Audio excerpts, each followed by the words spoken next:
My soul proclaims the greatness of the Lord. My spirit rejoices in God, my Savior. For he has looked with favor on his lowly servant. My soul proclaims the greatness of the Lord. Good morning, my dear brothers and sisters. Welcome to the Minor Basilica of Our Lady of the Rosary of Manaoag. We begin our celebration. We gather in the name of the Father, and of the Son, and of the Holy Spirit. Amen. The grace of our Lord Jesus Christ and the love of God and the communion of the Holy Spirit be with you all. And with your spirit. Sisters and brothers, let us now acknowledge our sins and so prepare ourselves to celebrate the sacred mysteries.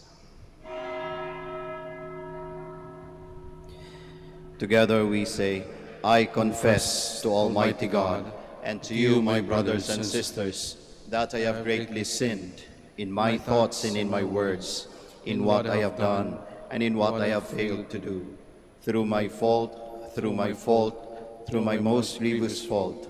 Therefore I ask Blessed Mary, ever Virgin, all the angels and saints, and you, my brothers and sisters, to pray for me to the Lord our God. May Almighty God have mercy on us, forgive us our sins, and bring us to everlasting life. Amen. Lord, have mercy. Lord, have mercy. Christ, have mercy. Christ, have mercy. Lord, have mercy. Lord, have mercy. Let us pray. Grant, Lord God, that we, your servants, may rejoice in unfailing health of mind and body, and through the glorious intercession of Blessed Mary, ever Virgin, may we be set free from present sorrow and come to enjoy eternal happiness. Through our Lord Jesus Christ, your Son, who lives and reigns with you in the unity of the Holy Spirit, one God, forever and ever. Amen. Please be seated. A reading from the book of Genesis. The Lord appeared to Abraham by the terebinth of Mamre, as Abraham sat in the entrance of his tent while the day was growing hot. Looking up, he saw 3 men standing nearby. When he saw them, he ran from the entrance of the tent to greet them. And bowing to the ground, he said, "Sir, if I may ask you this favor, please do not go on past your servant. Let some water be brought that you may bathe your feet and then rest yourselves under the tree. Now that you have come this close to your servant, let me bring you a little food that you may refresh yourselves, and afterward you may go on your way." The man replied, "Very well, do as you have said." Abraham hastened into the tent and told Sarah, "Quick, 3 measures of fine flour, knead it and make rolls." He ran to the herd, picked out a tender, choice steer, and gave it to the servant, who quickly prepared it. Then Abraham got some curds and milk, as well as the steer that had been prepared, and set this before them, and he waited on them under the tree while they ate. They asked him, "Where is your wife Sarah?" He replied, "There in the tent." One of them said, "I will surely return to you about this time next year, and Sarah will then have a son." Sarah was listening at the entrance of the tent just behind him. Now, Abraham and Sarah were old, advanced in years, and Sarah had stopped having her womanly period. So Sarah laughed to herself and said, Now that I am so withered, and my husband is so old, am I still to have sexual pleasure? But the Lord said to Abraham, why did Sarah laugh and say, shall I really bear a child old as I am? Is anything too marvelous for the Lord to do? At the appointed time, about this time next year, I will return to you, and Sarah will have a son. Because she was afraid, Sarah dissembled, saying, I didn't laugh. But he replied, yes, you did. The word of the Lord. Thanks be to God. The Lord has remembered his mercy. The Lord has remembered his mercy.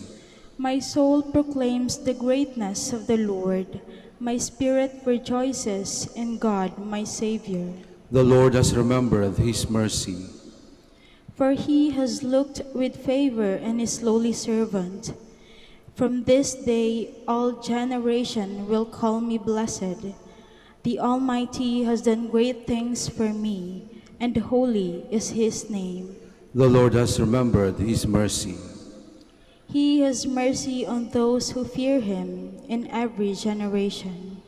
He has filled the hungry with good things, and the rich he has sent away empty. The Lord has remembered his mercy. He has come to the help of his servant Israel, for he has remembered his promise of mercy, the promise he made to our fathers, to Abraham and his children forever. The Lord has remembered his mercy. Please stand.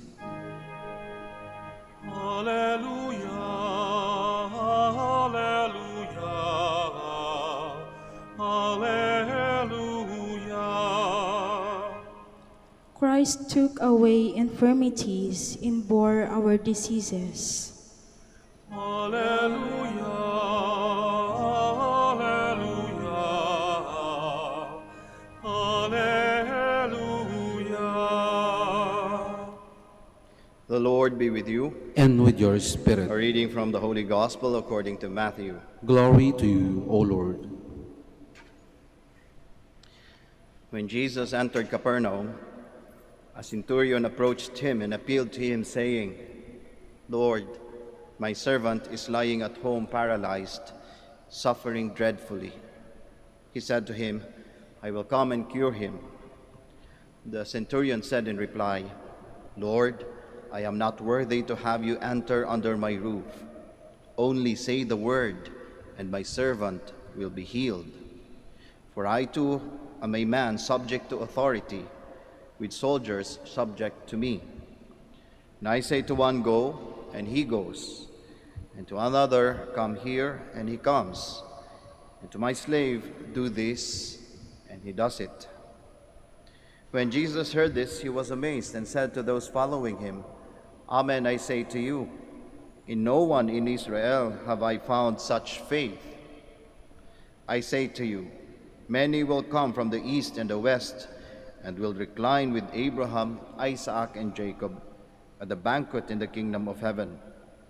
But the children of the kingdom will be driven out into the outer darkness, where there will be wailing and grinding of teeth. And Jesus said to the centurion, You may go. As you have believed, let it be done for you. And at that very hour his servant was healed. Jesus entered the house of Peter and saw his mother-in-law lying in bed with a fever. He touched her, the fever left her, and she rose and waited on him. When it was evening, they brought him many who were possessed by demons, and he drove out the spirits by a word and cured all the sick, to fulfill what had been said by Isaiah the prophet. He took away our infirmities and bore our diseases. Brothers and sisters, the gospel of the Lord. Praise to you, Lord Jesus Christ. Please be seated. Magandang tanghali po sa ating lahat. Kayo po ba ay nakakaramdam ng pagod dahil sa nararanasan natin ngayon? Nakakaramdam din po ba kayo ng pagod? Ako napapagod na rin siguro. Kaya kahapon habang meron akong kasamang pari, nagkukwentuhan kami. Sabi ko sa kanya, Father, sana matigil na itong lahat, ano? Nakakapagod na. Nakakapagod magsuot ng mask. Nakakapagod magsuot ng face shield. Nakakapagod na yung kasama mo ay kailangan pa rin nakadistance sa iyo. Yung mga bagay-bagay na simple ba noon, na ang hirap gawin ngayon, at dahil ganito yung situation, parang nakakapagod. But in the midst of this, feeling, parang nandun pa rin yung pag-asa natin. Hindi pa rin nawawala. Kaya nga siguro nakakabanggit pa rin tayo ng sana dumating na yung panahon na matigil na rin ang mga bagay-bagay na ito. Inaasam-asam natin ngayon. Inaasam-asam natin yon. Kapag ka nai-imagine mo nga, parang ang saya ng feeling na hindi na tayo nagsusot ng mask, hindi na tayo nagsusot ng face shield, sama-sama ulit tayo dito sa ating simbahan, nandyan ulit yung mga bata, nakakamiss yung presence ng mga bata sa loob ng simbahan. Sana dumating na yon. Pag naiisip mo yon, masaya yung pakiramdam. Para bagang, feeling mo ay nailigtas ka na sa matindi at mahirap na sitwasyon. I am relating this to you, my dear brothers and sisters, because I think the situation that we are in now, yung nararamdaman nating pagod, at saka yung inaasam-asam natin na pag-asa na dumating, parehong-pareho sa nararanasan ng mga nananampalataya sa Diyos sa panahon ng ating Panginoong Hesukristo. The Jewish people, in the time of Jesus Christ, were feeling very tired. Very tired. But they were always, seeking out for that salvation, for the coming of the Savior. Inaasam-asam nila yon. Siguro para din silang tayo na pag nag-imagine wala na yung COVID, sila parang ganun siguro pag in-imagine nilang nandyan na yung manliligtas ko. Saya siguro ng pakiramdam nila. As they were experiencing everything, parang ang hirap kasi feeling nila, wala yung kanilang Diyos. Iniwanan sila ng Diyos. Kaya nga, sa pagdating ng ating Panginoong Hesukristo sa buhay ng mga nananampalataya sa Diyos, ay napakalaking bagay. Napakalaking bagay. Yung ipinakita ng ating Panginoong Hesukristo na nagpapagaling sa mga may sakit, nilagnat man, nalumpo man, nabulag man, may leprosy man, every time that He performs the miracle of healing, it does not just say to people na merong manggagamot, merong parang doktor doon. What were it telling to people in the time of Jesus? It was telling all the people that the Savior has come. Dumating na yung manliligtas nila, yung inaasam-asam nila, yung ini-imagine lang nila noon na nagpapasaya sa kanila, nandito na mismo. Kaya nga siguro ang salita ng ating Panginoong Hesukristo lagi ay, the kingdom of God is at hand. Nasa sa kamay na ninyo. Ibig sabihin, nandyan na mismo. Yun ang ibig sabihin ng pagpapagaling ng ating Panginoong Jesucristo ng mga may sakit. Bakit? Because it was foretold that the Savior would come to bring healing. Kaya nga, doon sa dulong ng ating ebanghelyo sa araw na ito, it quotes the prophet Isaiah. Referring to the Savior, na sabi ni Propeta Isaiah, sabi niya, ang magliligtas would be someone who will take away infirmities, sickness, and all diseases. At dahil yun ang ginagawa ng ating Panginoong Jesucristo, ipinapakita niya na dumating na yung manliligtas. Kaya nga sa mga nakarinig, sa mga naka-witness ng milagro ng ating Panginoong Jesucristo, hindi lamang ito nagbigay ng pag-asa na mapagaling sila sa kanilang physical sickness. Nagbigay ito lalo ng matinding pananampalataya sa kanila na sapagkat naramdaman nila na nandyan na ang manliligtas, yung pinakahihintay nilang kaligtasan. Parang tayo, pag dumating na natapos na yung COVID, siguro ganun yung pakiramdam nila. Tapos na, nandito na ang ating kaligtasan. Kaya nga tayo, magandang tignan, paano ba natin nakikita ang ating Panginoong Hesukristo? Bakit? Because it is also possible, nakagaya din sa panahon ng ating Panginoong Hesukristo, He was only seen as some sort of a doctor, a healer, nothing more, nothing less. Ang gagamot lang, parang doktor, and that's it. Wala na. That is good, na meron silang nakilalang ganon. But we must know and we must realize that Jesus is more than a healer of physical sickness. Rather, He is our Lord, our God, our Savior, whom He brings healing not only of our physical infirmities, but most of all, of our spiritual infirmities brought about by sin. That when He heals us of our sickness, of our spiritual sickness, we are brought to a worthiness in entering the kingdom of His Father in heaven, our salvation. Kaya magandang tanungin, sino ba ang ating Panginoong Hesukristo sa atin? Manggagamot lang ba siya ng mga sakit natin? Tagabigay lang ba siya ng mga hiling natin?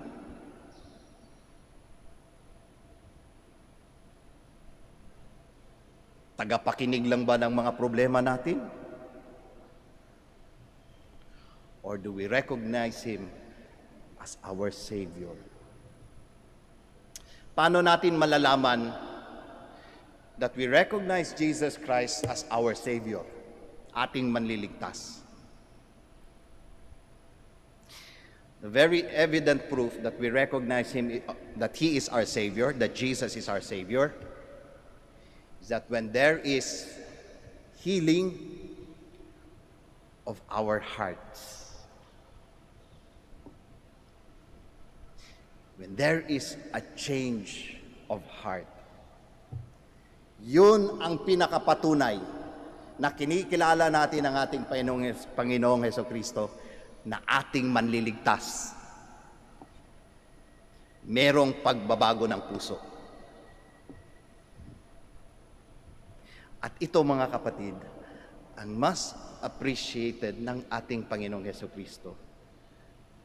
That when we come into this realization, merong pagbabago sa mga puso natin. Yung mga milagro na physical, wala yan. Maliit na bagay yan. Kaya nga, kung titignan natin sa Ebanghelyo sa araw na ito, our Lord Jesus Christ appreciated much the changed heart of the centurion. Kaya nga yung milagro na binigay niya, parang wala lang. Sinabi niya lang, gumaling na yung servant ko. That was it.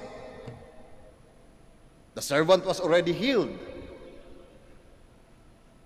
But lo and behold, the biggest healing in that scene was the heart of the centurion. Merong pagbabago dun sa puso niya. Bakit? The centurions were someone who is in authority. He was a soldier and he was always in power. Kaya nga sinasabi niya, when he says to his troops, do this, they will do it. When he wants his servants to do this, do that. Ibig sabihin, nagsisilbi ang mga tao sa kanya. But what was he doing in that encounter with Jesus? Ang centurion ba yung pinagsisilbihan? It was rather the other way around. He was the one serving his servant. Siya yung pumunta sa ating Panginoong Jesucristo asking na pagalingin ang kanyang servant. Biruin nyo yan. Meron siyang pagmamalasakit dun sa nakabababa sa kanya.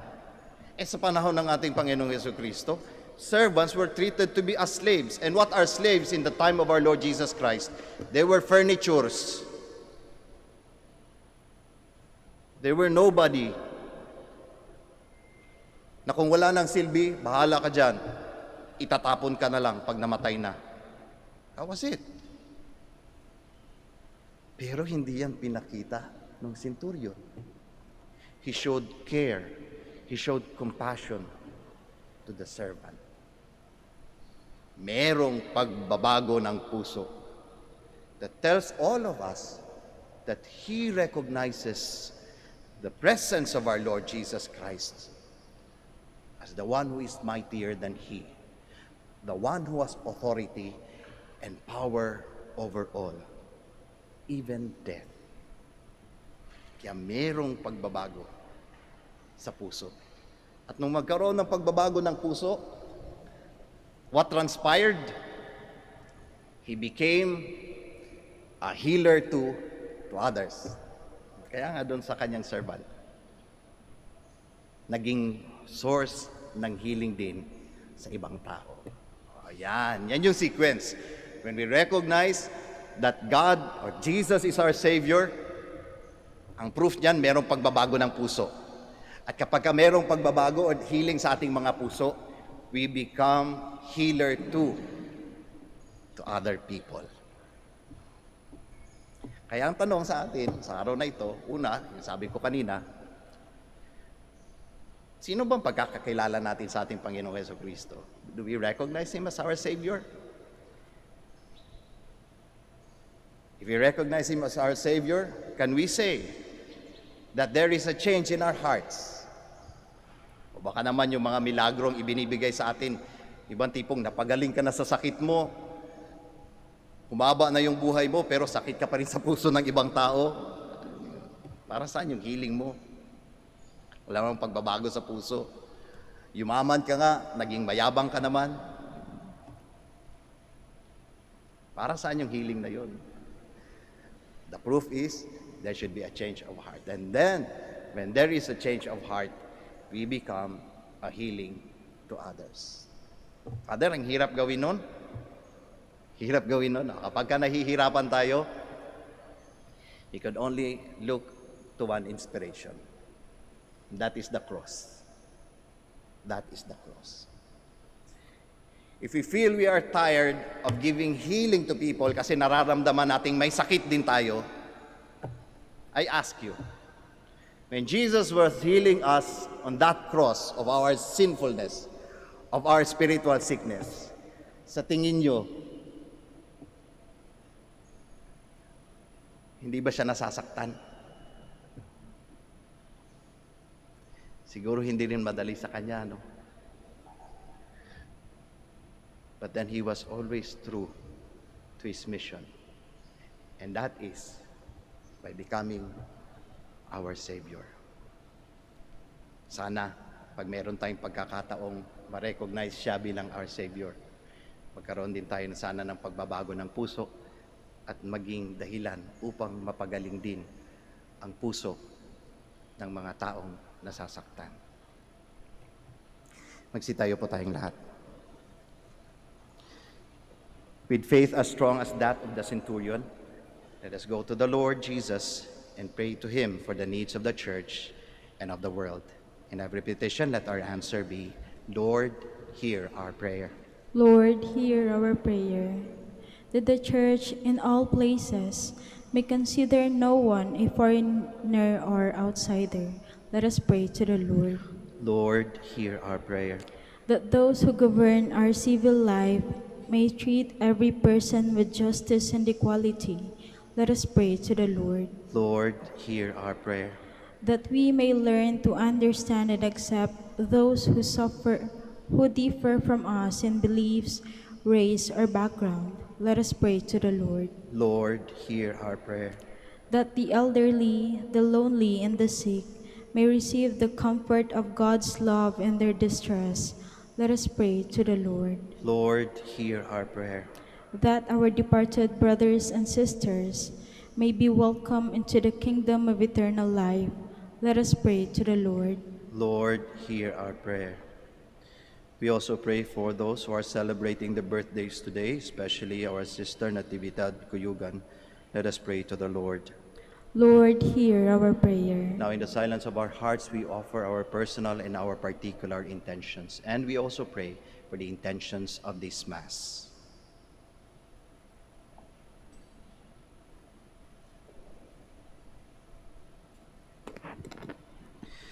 Father of all people, your Son welcomed the faith of the centurion who came to him in humility and trust.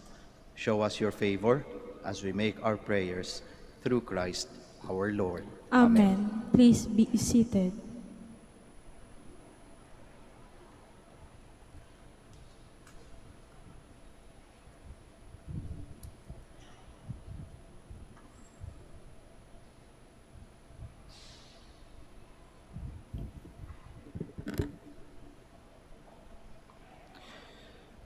Blessed are you, Lord God of all creation, for through your goodness we have received the bread we offer you. Fruit of the earth and work of human hands, it will become for us the bread of life. Blessed be God forever.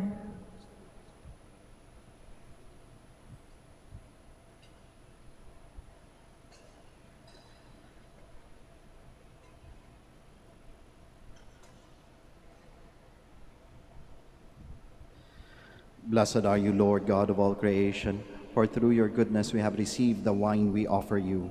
Fruit of the vine and work of human hands, it will become our spiritual drink. Blessed be God forever. May we be accepted.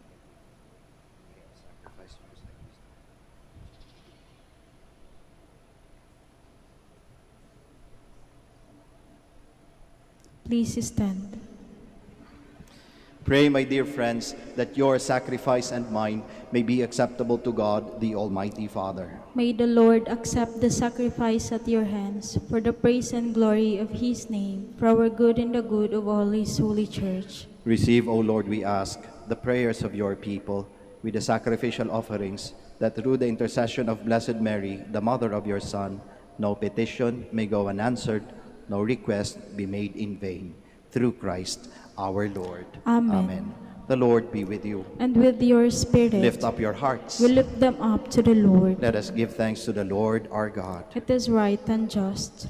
It is truly right and just, our duty and our salvation, to praise your mighty deeds in the exaltation of all the saints, and especially as we celebrate the memory of the Blessed Virgin Mary, to proclaim your kindness as we echo her thankful hymn of praise.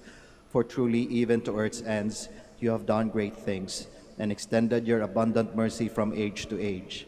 When you looked on the lowliness of your handmaid, you gave us through her the author of our salvation, your Son, Jesus Christ, our Lord. Through him, the host of angels adores your majesty and rejoices in your presence forever. May our voices, we pray, join with theirs in one chorus of exalted praise as we acclaim. Holy, holy, holy Lord God of hosts, heaven and earth are full of your glory. Hosanna in the highest. Blessed is he who comes in the name of the Lord.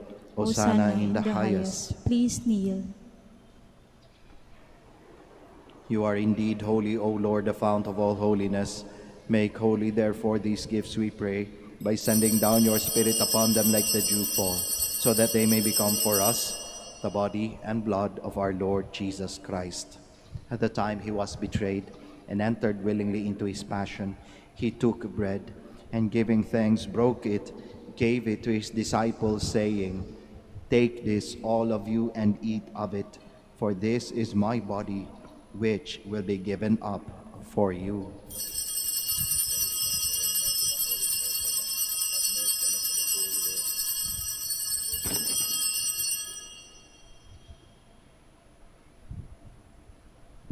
In a similar way, when supper was ended, he took the chalice, and once more giving thanks, he gave it to his disciples, saying, "Take this, all of you, and drink from it, for this is the chalice of my blood, the blood of the new and eternal covenant, which will be poured out for you and for many for the forgiveness of sins.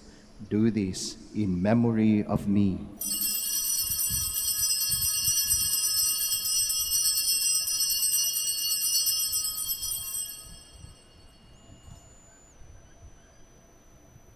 The mystery of faith.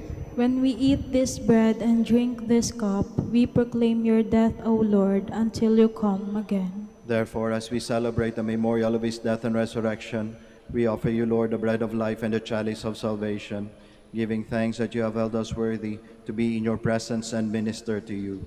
Humbly we pray that partaking of the body and blood of Christ, we may be gathered into one by the Holy Spirit. Remember, Lord, your church spread throughout the world, and bring her to the fullness of charity, together with Francis our Pope, Socrates our Bishop, Fidelis his Assistant Bishop, and all the clergy. Remember also our brothers and sisters who have fallen asleep in the hope of the resurrection, and all who have died in your mercy. Welcome them into the light of your face. Have mercy on us all, we pray, that with the Blessed Virgin Mary, the Mother of God, with Blessed Joseph, her spouse, with the blessed apostles, with Saint Dominic and all the saints who have pleased you throughout the ages, we may merit to be co-heirs to eternal life, and may praise and glorify you through your Son, Jesus Christ. Through him, and with him, and in him, O God, Almighty Father, in the unity of the Holy Spirit, all glory and honor is yours forever and ever. Amen. Please stand. At the Savior's command and formed by divine teaching, we all dare to pray. Our Father, who art in heaven, hallowed be thy name. Thy kingdom come, thy will be done on earth as it is in heaven.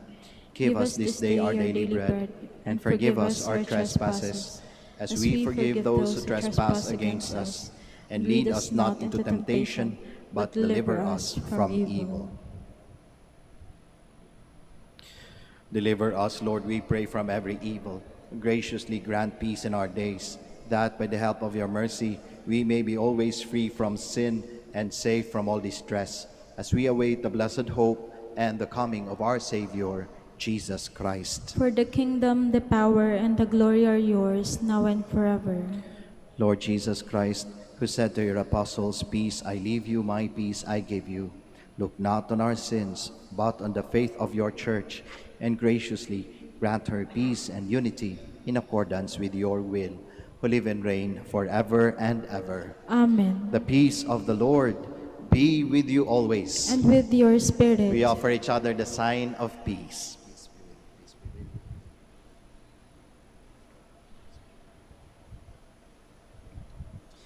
Lamb of God, You take away the sins of the world, have mercy on us. Lamb of God, you take away the sins of the world, have mercy on us.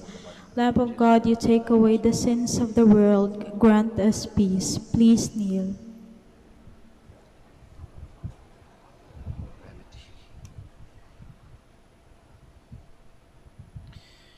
behold Jesus, the Lamb of God, the Son of Mary. Behold him who takes away the sins of the world. Blessed are those called to the supper of the Lamb. Lord, I am not worthy that you should enter under my roof, but only say the word, and my soul shall be healed. Corpus Sanctis Christi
sarili mo'y iyong inalay, kay dakila ng iyong pagmamahal.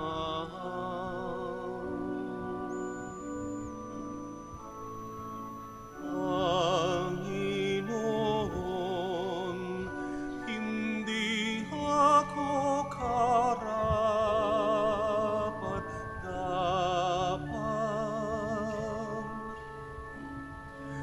na magpatuloy sa iyo. Ngunit sa isang salita mo lamang ay kagaling na ako.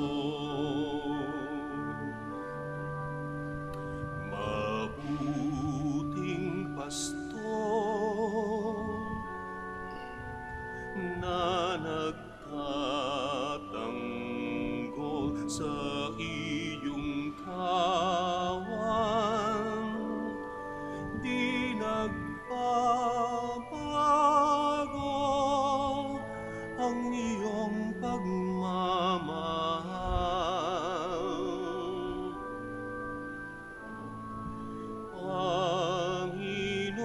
Panginoon, hindi ako karapat-dapat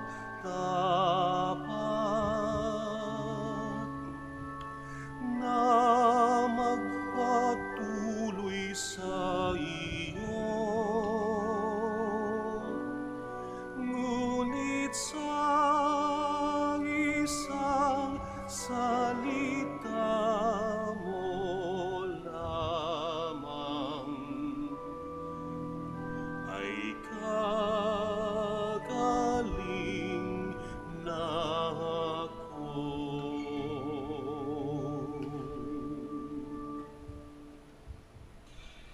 Please stand. Let us pray. As we receive this heavenly sacrament, we beseech, O Lord, your mercy, that we who rejoice in commemorating the Blessed Virgin Mary may, by imitating her, serve worthily the mystery of our redemption. Through Christ our Lord. Amen. Bago po tayo magtapos ng ating misa, ako po'y magpapasalamat sa ating lector, commentator, sa ating acolyte and Eucharistic minister, at sa inyong lahat po na nakiisa sa misang ito. Maraming salamat. Ingat po tayo sa ating pag-uwi at nawabaunin niyo po ang pagpapala ng ating Panginoong Diyos sa pamamagitan ng ating mahal na ina, ang Birhen ng Santo Rosario ng Manaoag. Muli po, maraming salamat. The Lord be with you, And with your spirit. and may Almighty God bless you all, the Father, the Son, and the Holy Spirit. Amen. The Mass has been offered. We'll go in peace. Thanks be to God. We shall now have the prayer for the blessing of the sick and the blessing of our rosaries and other religious articles. Our help is in the name of the Lord. Who made heaven and earth. Let us pray. God, our Almighty Father, by your blessing you give us strength and support in our frailty. Turn with kindness towards our brothers and sisters, free them from all illness, and restore them to good health, through the intercession of Our Lady of the Rosary of Manaoag, so that, in the sure knowledge of your goodness, they will gratefully bless your holy name. We ask this through Christ our Lord. Amen. In memory of the mysteries of the life, death, and resurrection of our Lord Jesus Christ, and to the honor and glory of the Blessed Virgin Mary, Mother of Christ and Mother of the Church, Our Lady of the Rosary of Manaoag, may these rosaries, images, candles, oils, and other religious articles be blessed and made holy. In the name of the Father, and of the Son, and of the Holy Spirit. Amen.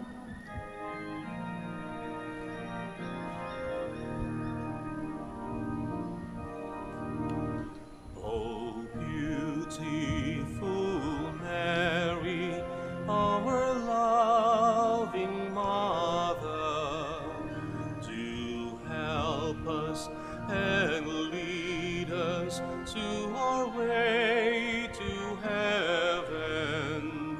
O beautiful